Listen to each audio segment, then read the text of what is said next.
인도네시아가 우리나라와 공동 개발하는 차세대 전투기 사업 분담금 일부를 납부했다.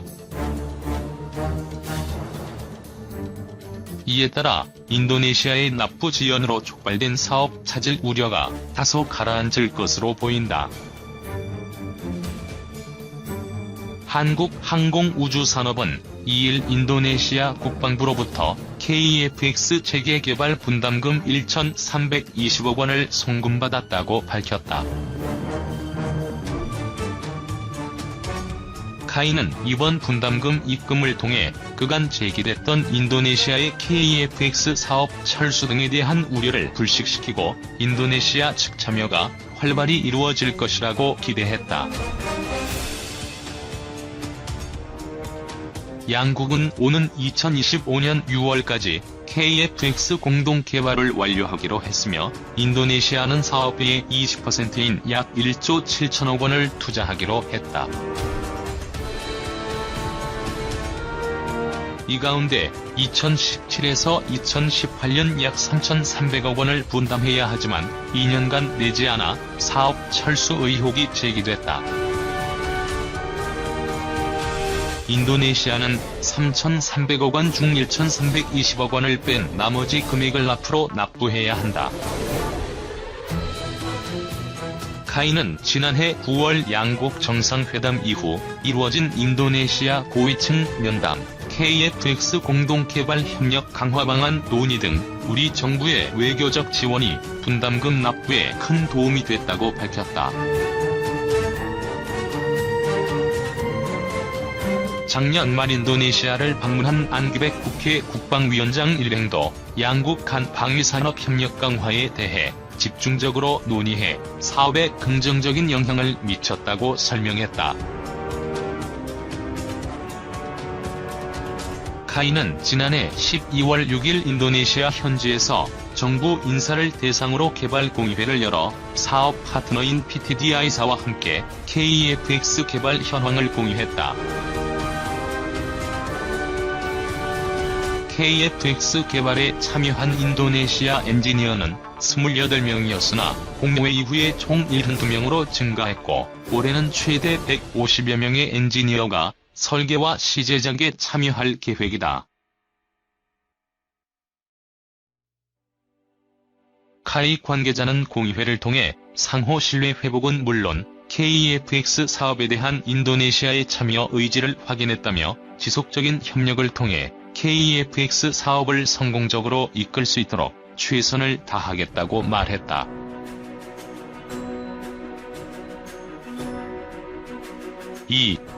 미 오만해 유조선 공격 배후 이란 지목 이란 파병하려 날조. 미 군부가 24일 아랍에미리트와 가까운 오만해에서 지난 12일 발생한 유조선 내적에 대한 공격 등의 배후로 이란을 지목했다. AP통신에 따르면 마이클 길데이 미 합동참모본부 작전국장은 이날 기자들에게 유조선을 겨냥한 폭발물 공격과 바그다드에서 벌어진 로켓포 발사의 책임이 이란 혁명수비대에 있다고 상당히 확신한다라고 말했다. 이를 앞서 지난 12일 오만해에서 사우디아라비아, UAE, 노르웨이 유조선을 겨냥한 공격이 벌어졌다. 인명피해나 기름 유출은 없었지만 공교롭게 미국과 이란의 군사적 긴장이 첨예해지는 예민한 상황에서 발생한 터라 공격 주체를 놓고 관심이 쏠리고 있다. UAE 당국은 미국, 사우디 등 외국과 조사단을 구성해 이를 조사하고 있다. 이어 14일에는 바그다드 정보청사와 의사당, 외교단지가 있는 그린존에 로켓포 한 발이 떨어졌다. 낙하 지점은 주바그다드 미 대사관과 약 1km 거리다. 길데이 국장은 로켓포 공격의 주체로 이란 혁명수비대가 지원하는 이라크 내 무장 조직을 지목했다. 그는 취재진에게 이란 혁명수비대가 이들 공격의 배후라는 구체적인 증거는 제시하지 않았다. 그러나 이런 결론은 중동에서 입수한 정보와 증거에 근거했다라며 정부가 이 가운데 일부 정보를 공개하려고 한다는 말을 들었다라고 덧붙였다. 이어 유조선 공격에 기뢰가 사용됐고 이는 혁명수비대가 사용하는 무기다라며 이들 위협이 이란 고위 지도자들에게 소급될 수도 있다라고 주장했다. 그러면서 나는 역산 방식으로 이렇게 한 게 아니다라며 이란 지도자들은 그간 이런 것을 하겠다고 말했고 실제로 그렇게 위협했고 공격했다라고 비판했다. 이에 대해 모하마드 자바드 자리프 이란 외무장관은 25일 오전 국영 IRNA 통신에 미국이 군대를 중동에 더 파병하려고 날조한 주장을 편달하며 이는 매우 위험한 행태로 반드시 맞서야 한다라고 반박했다. 이어 미국은 페르시아만 지역에서 그들의 대이란 적대 정책을 정당화하려고 그렇게 허위로 주장하고 있다라고 비판했다. 이란 내부에서는 유조선 피습과 바그다드 로켓포 공격의 배후가 이란에 대한 군사행동의 비밀을 공작하려는 미국 또는 이스라엘의 정보기관이라고 의심하는 분위기다. 3. 트럼프 북작은 무기, 일부 사람들 신경 건드려, 난 아냐. 볼턴 탄도미사일, 유엔 제재 위반 발언에 선 그으며 북의 유화 제스처. 김정은 약속 지킬 것 확신 북 바이든, 비난에 나에게 신호 보낸 것 반겨. 도널드 트럼프 미국 대통령은 26일 이달 들어 두 차례에 이루어진 북한의 발사에 대해 언짢지 않다며 김정은 북한 국무위원장의 비핵화 약속 이행을 확신한다고 밝혔다. 존 볼턴 백악관 국가안보회의 보좌관이 전날 단거리 탄도미사일 규정 및 유엔 제재 위반 발언을 내놓은 데 대해 분명히 선을 그으며 김 위원장을 향해 다시 한번 유화적 제스처를 보낸 것으로 보인다. 3박 4일간 일본을 국빈 방문 중인 트럼프 대통령은 당일 이틀째인 이날 오전 7시 30분께 트위터에 올린 글에서 북한이 작은 무기들을 발사했다며 이것이 나의 사람들 일부와 다른 사람들의 신경을 거슬리게 했지만 나는 아니다라고 말했다.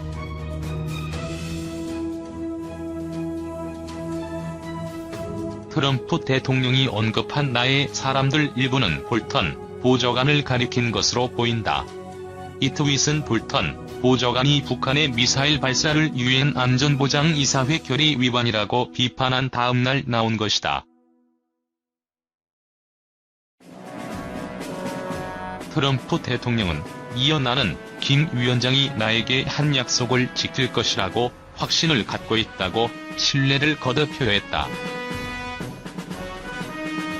그는 또한 최근 북한이 자신의 잠재적 경쟁자인 미국 민주당 유력 대선 주자인 조 바이든 전 부통령을 맹비난한 것과 관련 그가 조 바이든을 IQ가 낮은 사람이라고 했을 때 나는 웃었다고 반기며 아마도 그것은 나에게 신호를 보내고 있는 건가라고 의미를 부여했다.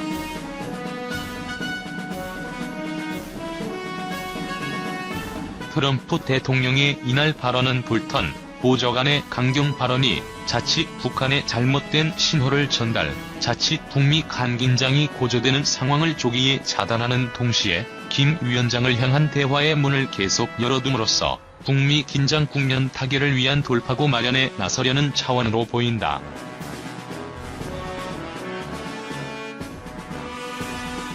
북한이 쏜 발사체를 작은 무기들로 표현, 그 의미를 평가절한 것은 볼턴 보좌관의 전날 언급과 대조되는 것이다. 앞서 미일 정상회담 등의 준비를 위해 먼저 입국한 볼턴 보좌관은 전날 기자들과 만나 유엔 결의안은 북한에 대해 모든 종류의 탄도미사일 발사를 금지하고 있다며 안보리 결의안 위반이라는 점에 의심의 여지가 없다고 규정한 바 있다.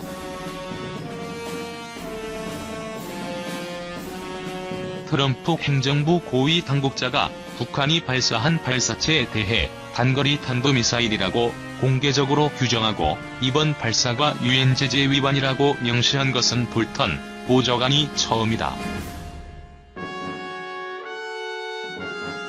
AP통신은 이날 트윗 메시지는 볼턴 보좌관의 언급과 배치되는 거로 보인다고 보도했다.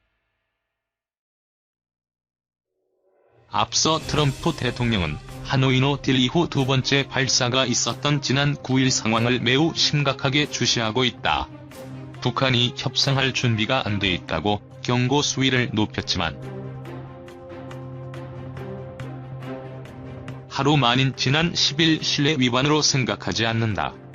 단거리 미사일들이었고 심지어 일부는 미사일이 아니었다며 파장 축소에 나선 바 있다.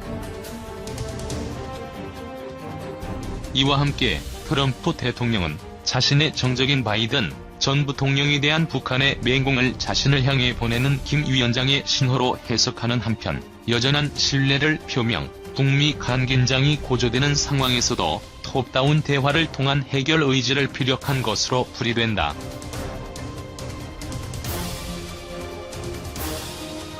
앞서 북한 조선중앙통신은 지난 21일 논평을 내고 바이든 전 부통령이 북한의 최고 존엄을 모독했다고 맹비난했다.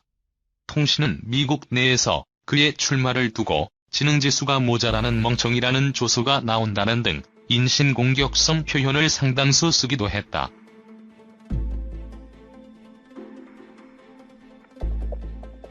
바이든 전 부통령은 지난 18일 펜실베이니아주 필라델피아에서 한 첫 공식 유세에서 트럼프 대통령을 비난하면서 블라디미르 푸틴 러시아 대통령과 김정은 북한 국무위원장을 독재자와 폭군으로 지칭했다.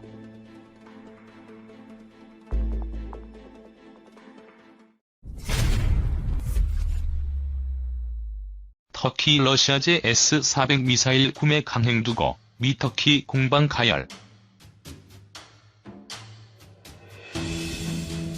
미 경고 서한, 터키 조종사 훈련 배제 터키 동맹 정신 위배 반발.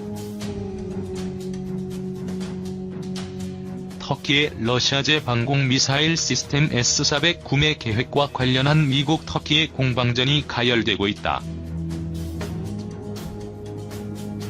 미국의 강력한 경고에도 터키가 러시아제 미사일 구매 계획을 처리할 수 없다는 입장을 고수하고 있는 가운데 미국이 터키를 압박하기 위한 조치에 착수했고 이에 터키가 반발하고 나섰다.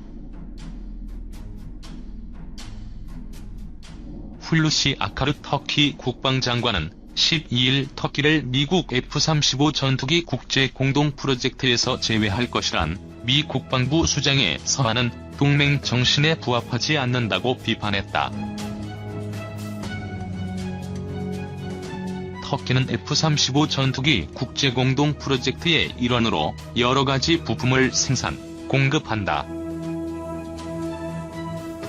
로이터 통신에 따르면 패트릭 셰노헨 미 국방장관 대행은 지난 6일 아카르 터키 국방장관에게 보낸 서한에서 터키가 러시아제 방공미사일 S-400 구매 계획을 포기하지 않으면 F-35 국제 공동 프로젝트에서 제외될 것이라고 경고했다.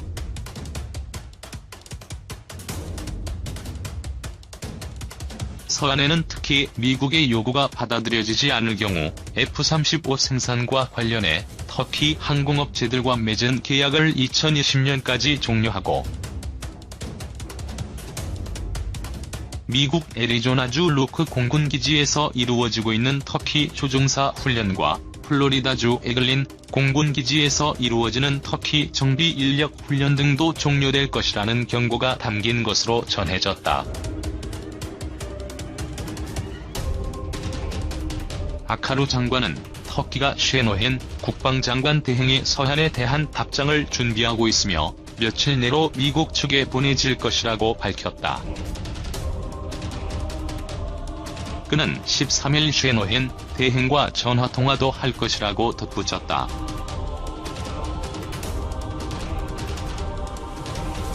미국은 실제로 터키 압박을 위한 구체적 조치에 착수한 것으로 알려졌다.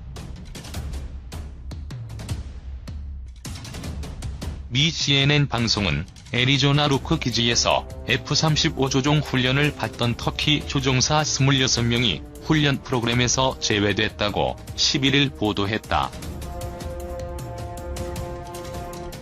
마이크 앤드루스 미 국방부 대변인도 이 같은 사실을 확인하면서 터키가 노선을 바꾸지 않으면 F-35 프로그램에 대한 터키의 참여를 계속 줄여나갈 것이라고 경고했다. 미국 측은 터키가 러시아와 미국에서 각각 도입하려는 S-400 미사일과 F-35 전투기를 함께 운용할 경우 F-35의 기밀 정보가 러시아 측으로 유출되고 F-35의 안전에 위협이 될 수 있다며 S-400 도입 중단을 요구하고 있다.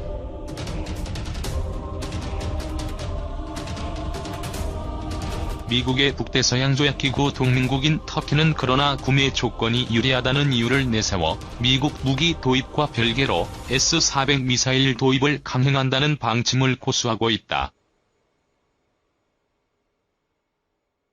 2. 대한민국 해병대는 세계 최고의 부대? 해병대의 한계. 해병대의 역사와 다른 나라의 해병대, 우리나라의 해병대의 부족한 점에 대해서 현실적인 이야기를 해보겠습니다. 범선 시대의 군함에는 육박해오는 적함의 사별로 돌격하는 백병전 부대가 있었습니다. 배의 승조원 중에 육전대를 임시 편제한 것, 해군 소속의 군인이 식민지 항구의 경비를 할 경우 해병이라고 불렸습니다. 우리가 흔히 아는 것보다 해병대의 역사는 굉장히 오래되었는데 1537년에 스페인의 카를로스가 편제한 해군보병은 함에서 독립된 항구부대였습니다. 부여된 임무도 강습양육이라고 하는 현재의 해병대와 동일한 내용으로 이것이 근대적인 해병대 뿌리입니다. 그래서 스페인 해병대는 가장 오래된 역사를 지닌 해병대라고 불리웁니다. 해병대는 상륙작전을 주목적으로 하는 수륙량용 부대입니다.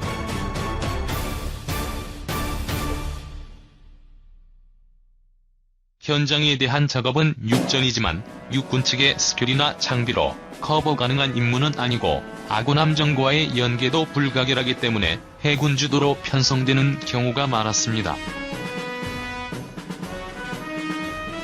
상륙작전 외에 긴급 전개, 해군 시설이나 대사관의 경호, 임검 같은 임무를 수행하는데 상시 최전선에 배치되어 임무 내용도 엄격하기 때문에 해병대는 최정예로 강력한 특수부대와 동격으로 다루어지는 경우